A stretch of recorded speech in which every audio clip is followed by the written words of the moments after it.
Hello, friends. My name is Iris Josephina. I'm your host, and you are listening to the Planting Seeds podcast.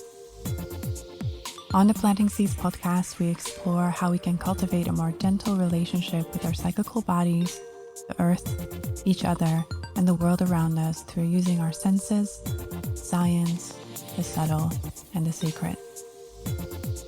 On Planting Seeds, we talk about all those topics you've always wanted to talk about. We are shamelessly opening up the conversations that we all so desperately need to settle in our precious bodies and relate to each other in a more open, truthful, and empowered way. I'm so glad you're here today.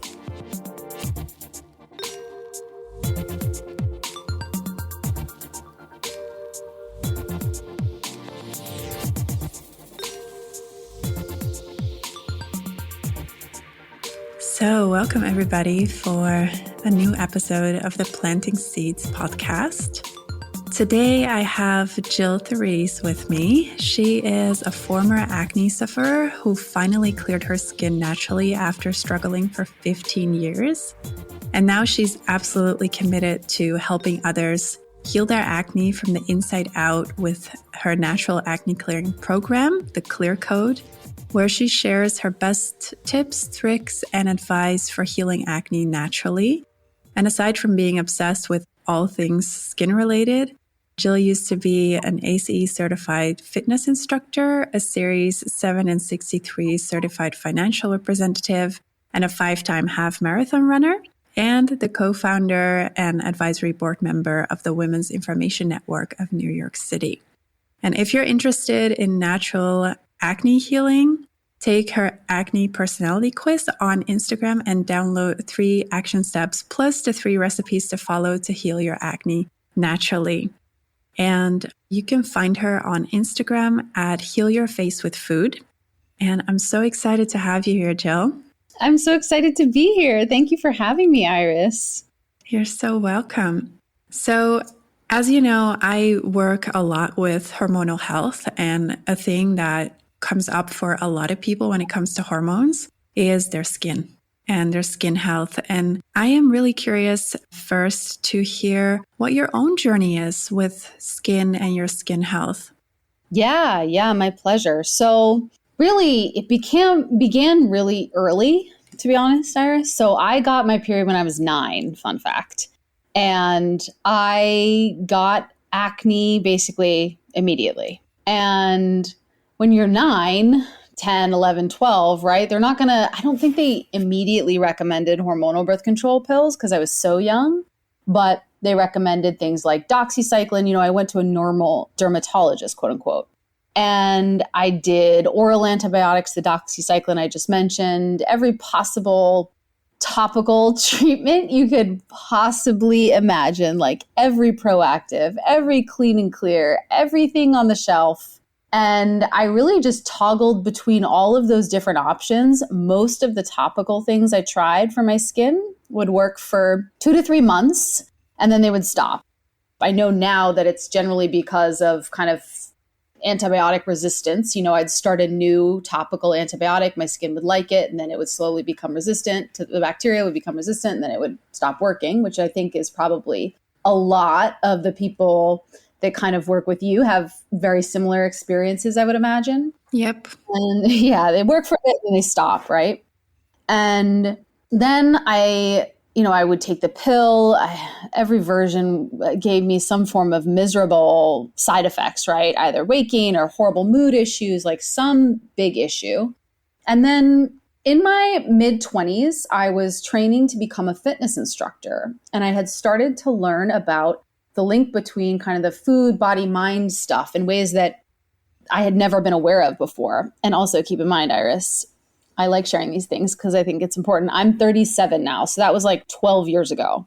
So the internet wasn't the way it was 12 years ago, right? Like you couldn't find things the way you can now. Oh, no. Like it was a different world. I don't even know if Instagram existed. I'm sure we could look up the date, but so when I was around 25, I still had acne. And I just, when you're in your late teens, everyone's like, oh, it'll go away, don't worry, it'll get better. And then when you hit mid-20s and you still have acne, no one's saying that to you anymore, right? No one sees the end for you either. And I got really frustrated and I had a horrible dermatologist appointment, and I left that appointment just really kind of going over what the last dermatologist had said to me, which was, you've tried everything. I don't know what else to tell you. And for years, I'm sure like you, I had this intuition, right, that something was happening from a food perspective as it related to my skin. And so after that appointment, I repeated over and over again what she had said, which was, you've tried everything. I don't know what else to tell you. I was combining that with what I was learning about health and wellness via my fitness certification. And I just had this aha moment where I realized, oh my gosh, it's what I'm eating. It's my nutrition. It's my diet. It's my bad diet, to be honest. And oh my, I went home. I did a ton of research at the, get ready, library, Iris, not on YouTube or Instagram, right? Again, this was 12 years ago. And I discovered so many different things about acne and food and nutrition and diet that I just had not learned growing up. I put together a really specific nutritional plan for 30 days. I followed it religiously, and my skin has been clear ever since. And that was 12 years ago. Oh, wow. Thank you so much for sharing that. And it's funny because we have like a similar journey. Like I got my period when I was 11, which is also pretty young. I was still in primary school as well. Yeah. And for me, it also came with like my hair changing a lot. I used to have straight hair. And from the moment my period started, I used to get curls. Oh. And then with that came acne, like very bad cystic acne, like as a young girl. So thank you so much for sharing your story. And there is so much of your story that I recognize in my own journey, like all the topical things, all the dermatology visits, like it's all very familiar to me. And isn't it crazy that we do not learn that what we put into our bodies has to do with how our skin responds? Like, it's wild because we're told that it impacts everything else, right? We're told that it impacts our heart, our body, our everything. But for some reason, skin is like this thing that's put off to the side. Yeah, it's just really, really strange. And I can imagine that when you finally found like the holy grail to what was happening in your body, that you maybe felt an urge to share that with people. Is that how you kind of like rolled into what you're doing right now in your work and Heal Your Face with Food?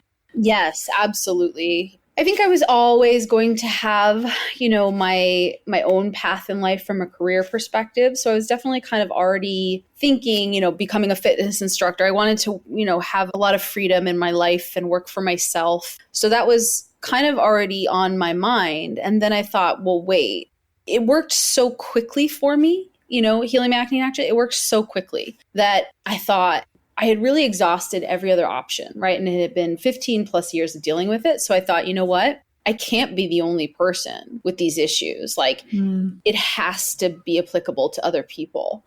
And so that was a big moment for me where I realized I actually think I could help other people do this too, because I know I'm not alone. Like I just knew it in my bones that I wasn't alone in this.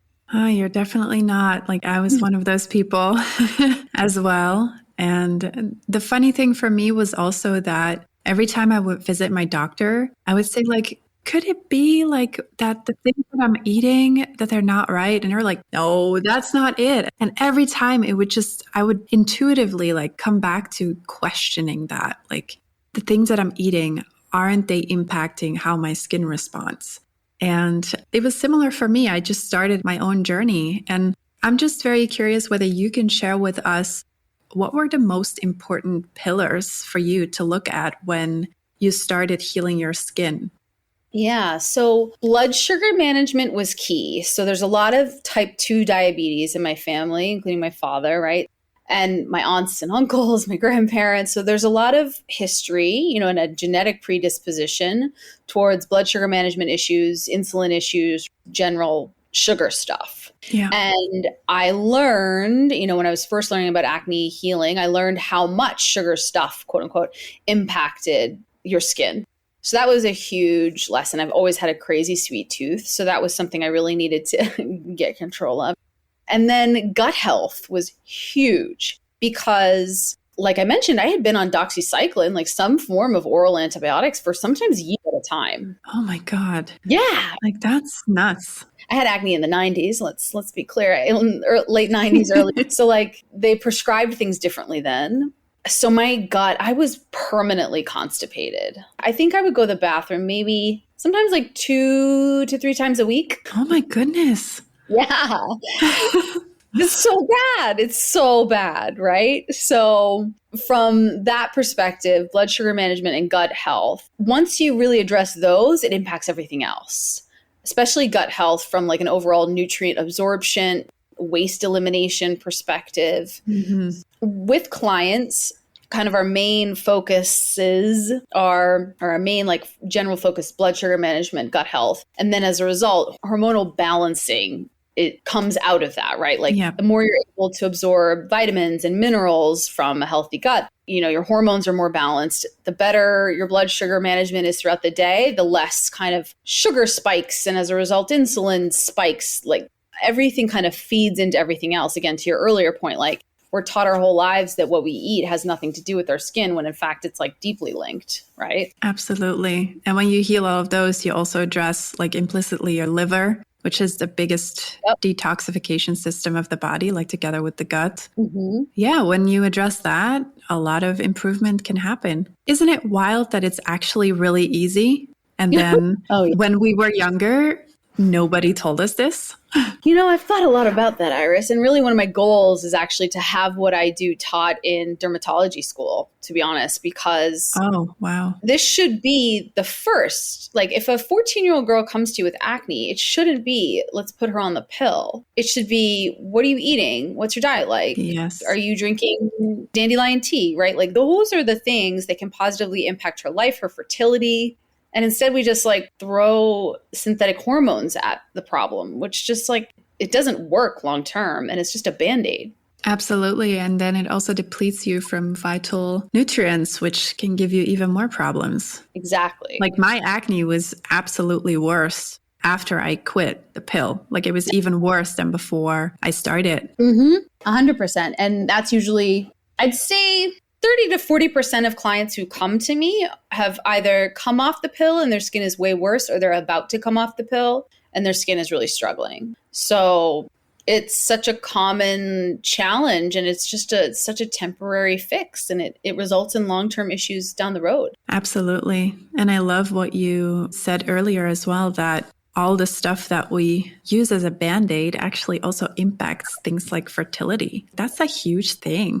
Yes. It's a very important area of our lives. And I feel that when we're so young, we don't think about that. All we try to do is like prevent pregnancy, but we forget that having a healthy, thriving body is also going to benefit us in the long run. Exactly. Yeah. I'd say, so this happens all the time. Clients, I don't think I've ever had a client come into my program. I have an acne clearing program called the Clear Code. I don't think I've ever had them come into the program wanting to get pregnant and not get pregnant within the first 3 to 6 months. Oh, wow. Basically, every client that comes into the Clear Code that says, I'm struggling with skin issues and I've really been struggling to get pregnant, I've been having fertility issues, is pregnant within 3 to 6 months of beginning the program. Wow. Which is like the coolest thing ever.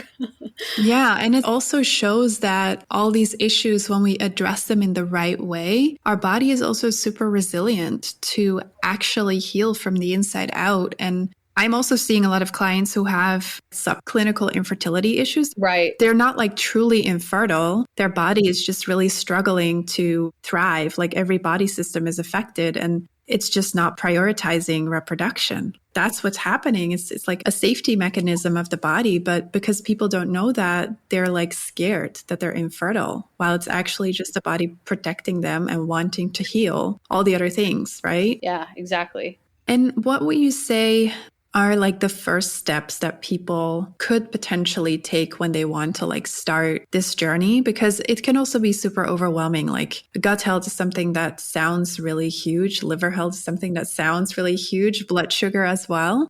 What would you say to people if they would want to start small? Yeah, that's a good question. So I have an acne personality quiz on my website. I know we kind of mentioned it at the beginning to kind of address this very issue, right? Because to your point, gut health, like fix your gut. Okay, right? Where do you even start? And I think the biggest question that you have to address when you're starting to heal your skin or you want to heal your acne naturally is to get to the root of the issue at the beginning, right? Because some clients will come to me and they'll have blood sugar management stuff, like I mentioned. Other clients will come to me and they perhaps have something totally different. So they'll have low progesterone, for example, or other clients will come and they'll have kind of what I used to deal with, right? Like gut health stuff, severe constipation or IBS. So I think getting to the root of that is key. That can be a little difficult sometimes, but let's say once you've identified, okay, I have a family history of type 2 diabetes. I have a crazy sweet tooth. I know I eat a ton of sugar. I know I also have a lot of stress, which can also impact blood sugar management stuff, right? That can kind of get you started on being aware of, okay, I probably have some blood sugar management stuff. And honestly, like a lot of people eating kind of a standard American diet, quote unquote, if they're having a bagel for breakfast, pizza for lunch, pasta for dinner, like this is not good. So I think one simple way to start supporting yourself is, again, like super actionable and simple, is to just have a high quality protein and a high quality fat breakfast with like really good high quality carbs. Yes. One of the breakfasts that I recommend for my clear coaters is like an egg, half an avocado, and some berries. Like, I know that you will be full, you will be satiated, your blood sugar will be managed, and you will be fueled for the next 3 to 4 hours on that meal. And you don't have to feel like empty, but you don't have to feel, that full, gross feeling that comes when you eat like a bagel that's just emptiness, right? So I think that's how I feel when I eat bagels. Yeah, anyways. me too. It's like empty, So I think having high quality proteins, high quality fats, and high quality complex carbs at each meal and trying to focus, 50 to 60% of your plate on like a white fish, for example, for lunch with some spinach and a sweet potato. Like looking at your plate a little bit like that is a really simple micro as in small way to look at like little action steps you can take throughout the day. Absolutely. And I also have to say, I love that you mention animal-based products because that's it's a huge conversation. But when it comes to skin health issue, I used to be like extremely vegan when I had cystic acne. Yep. And I thought I was eating healthy, Right. But I was just basically eating carbs in the form of vegetables and fruit and not like the nutrient dense protein and fat that my skin needed. So I love that you mention animal-based foods because they literally help me heal my skin. Like going back to animal-based foods was like the biggest game changer for me when it comes to my personal skin health. That's so great to hear. I was just talking to a client about this earlier today because she said, I had some meat last night at dinner. I'm worried it's going to make me break out. And I just immediately said, that is not the issue. Like, it's just not the issue. Yeah, exactly. I mean, it could be the oil that you're making your meat in, Right. but not the meat itself. Like if it's high quality, grass-fed, good meat, it's not going to make you break out. I've experienced that. And I can say like 100% sure that's not what it is. Like it's something else that your body is asking. 100%. I totally agree. And to your point, I think I had tried veganism a little bit and I was so hungry. Oh, and so, like I want, with what I do and how I help people heal acne naturally, my goal has always been an element. Well, no, not an element. The whole point has been sustainability of it. Like it's very difficult. I support people's choices if they want to be vegan, vegetarian. I support anyone's choice. And I also ask, how long can you sustain this choice based on your lifestyle, your age, your physical activity levels? Because I'm super active and just veganism just never worked for me. Energetically, I didn't have enough energy and it did not work for my skin. I had tried it for like a little period of time, I think, before I got all of my answers pulled together, and it did not go well, Iris. Well, I'm somehow glad to hear that that was also your experience. And I feel that there is this weird thing going around like with what health is and how health is defined these days. And so many people like think they're eating healthy, but then they're not thinking in micro and macronutrients and how to build their plates like we just talked about. it's so important to do that in the right way so that your body can also absorb what you're eating. Because if you're just eating too little from one category, your body has a hard time absorbing things. And then that's where things can get bust as well. Exactly. Yes, I'm glad that that is something that you incorporate in your program as well. Yeah, 100%. I have options, right? So if someone's very staunchly committed to veganism or vegetarianism, we make it work for them. We can make it work, but it requires a lot of planning, a lot of prepping. And for me, I don't tell anybody, Iris, but I hate cooking. I know, I'm trying to work on it. But for me, I have found that with veganism, to get everything you need, you kind of have to be like a chef. Like you have to do a lot in the kitchen. And so I have ways to support clients that want to do that, but it's not what I think is the ultimate path, if that makes sense. Yeah, I totally agree with you. Like I would get anxious when I was vegan and I had to like count and build my meals and weigh my food to make sure that it was like enough for all the things that I was doing. Back then I was dancing a lot. I was like dancing 4 to 5 hours per week and running and, doing all the things and studying full time. So for me, that actually put an extra stress on my entire schedule. And I had to spend so much time, as you say, in the kitchen. And I'm a little bit lazy. I want things to be easy and quick and nutritious. And I just don't have the patience to like be in the kitchen 3 times per day for like 2 hours to prepare a meal. Like, no. Same.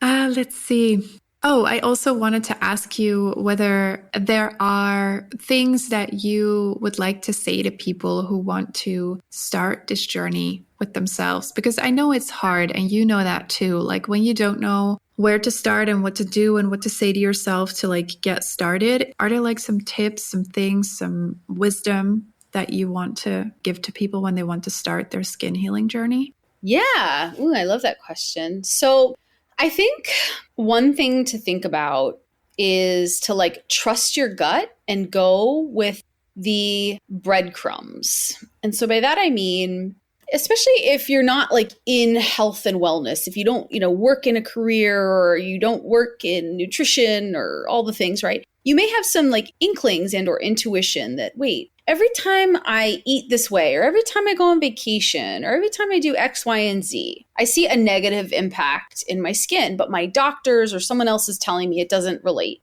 I would trust your intuition and try to like follow the breadcrumbs of evidence that you see in your life. And so by that, I mean, for example, I used to have like a severe coffee issue where I know, Iris, it's bad, but I would just drink too much coffee. And over the years, I started to realize that not only was I drinking too much coffee, but it was causing too much stress. Like it was increasing the amount of stress in my life. And so I started to link, okay, too much coffee with too much stress. Other people can consume coffee in excess and it doesn't impact them. But for me, my body, it doesn't work. So I had to pull it back. And so I guess for someone considering healing their acne naturally, they probably come to that realization after they've tried a lot of other things and they have this like gut feeling that, oh, something else is going on here. I need to address this other thing. And from that gut feeling, I would recommend and encourage them to just follow that wherever it leads them. They know their body the best. They know their skin the best. They know their periods, their cycles. They know everything. They know themselves. And so to follow those breadcrumbs, I think would be my biggest piece of advice. Like continue to listen to things like this, to follow you, to get in sync with their cycles, to learn how their body should feel, right? Like ideally, you're supposed to go to the bathroom almost after every meal. If you're going to the bathroom twice a week, like Houston, we have a problem. You know what I'm saying? Or if they're having blood sugar management issues, they know they're eating way too much sugar, like really intuitively like trust in their intuition and trust in their gut feelings about things. Yes, absolutely. I love that. And I also love how you kind of like bring people back to their own body and their own sovereignty, their own agency, because people are smart and we are able to read the signs of our body if we start to tune into them. So I love how you actually support that in people. Yeah. And it's funny because when you ask that question, my thought is, well, I could tell someone to like lower their artificial sugar consumption. I could say, take probiotics. I could say, simplify your skincare routine. All of those things are applicable. And also like everyone's a little different. So it's more about what your body needs, what your skin needs, what it's lacking, what things are missing that you have to pay the most attention to. Yes.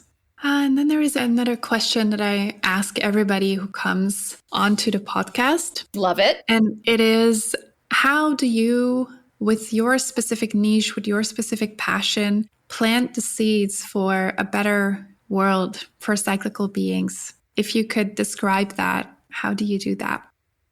Ooh. So I really believe that a rising tide lifts all boats. And by that, I mean, when people focus on self-nourishment, they focus on their needs, what makes them happy, they serve themselves in a nourishing way first, it benefits everyone around them. And so a lot of what I do in my program and in my work is to help people get to the root of what they need and what's missing and how to nourish themselves. And as a result, that kind of plants the seed in them to be happy, to be fulfilled. And that positively impacts everyone around them. If I'm happy, I am a better friend. I am a better partner. I'm a better daughter. And so if and when, especially if you're dealing with skin challenges, which lead to just insecurities, and also skin challenges are usually the result of, like we were discussing, blood sugar management issues, gut health issues, hormonal imbalances. If and when you focus on addressing those, healing those issues, you naturally become more content, happier, more balanced, well-rested. And those things benefit everyone around you. You become able to contribute to other people's lives in a better way. You're able to, support other people in a better way. And so I really believe that, honestly, like clearing your acne naturally, it's obviously the goal of my work, but it's honestly a byproduct of my work, because what I'm really doing is teaching people how to nourish themselves, listen to their bodies, and then from there, clear skin as a result. But then it's also, they have more energy, they're more aligned with their cycle, they're more able to rest when they need to your point of kind of becoming a cyclical being. They're not constantly pushing themselves the way women often do and are told to do, right? It's just like push, push, push, push, push. We never rest with our cycles the way, I think it's definitely something you teach, definitely something I teach. We cycle sync in the program. So all of the meals in the Clear Code are like synced to your cycle. So it's definitely a big part of what we do, is just supporting people to nourish themselves and as a result, the world around them. Oh, I love that. And it just kind of like brings me back to my teenage self, where I felt so insecure. Every time I looked in a mirror, I was like, I didn't want to look at myself. And how I look at myself now with my like clear skin and how happy I feel in my body, how nourished my body feels. It's a ripple effect in like every single thing in my life, like my work, my family relations, my partnership, my other relationships, like absolutely. Yeah, Yeah, absolutely. Same, for sure. Yeah. Thank you so much, Jill, for coming on here and sharing all this wisdom with us. I'm sure it'll help a lot of people. And I hope that it will kind of like give people that little nudge to get curious about what they can do to heal their own skin. My pleasure. I'm so happy to be here. Yes. And, I share so many like tactical things and in terms of foods to eat and kale and right. And I think all of that stuff is obviously very important. And I also think a lot of what I do is about, it is linked and so deeply related to what you do, which is just knowing your body, trusting your body, listening to your body. So I'm so happy to share all of this information and what I know. Thank you so much for coming on here today and share with us. And where can people find you? Like when they're inspired to maybe work with you or check your program or your quiz, where can they find you? What is the best place? Yes, my pleasure. And thank you for having me. The best place is either Instagram, the Heal Your Face with Food Instagram, or on YouTube. You could just search my name, Jill Therese, on YouTube. I definitely share more in-depth videos and kind of content pieces there. So you can find a ton of information about what I do. And really, I talked about everything as it relates to acne there. So searching just Jill Therese on YouTube, we'll find a ton of stuff for them as well. Amazing. And I will also add them to the show notes so that people can just click through and find you. That sounds awesome. Thank you, Iris. Thank you again so much for coming on here. And I wish you a beautiful day. My pleasure. Thank you for having me, and you as well. Thank you so much for listening. If you enjoyed this episode and you'd like to help support the podcast, please share it with others, with your friends, with your family, post about it on social media, or leave a rating or a review on all the platforms. To catch all the latest news from me, you can follow at the Planting Seeds podcast on Instagram or at Cycle Seeds on Instagram, or you can go to my website www.cycleseeds.com. Thank you again so much, and I'll see you next time.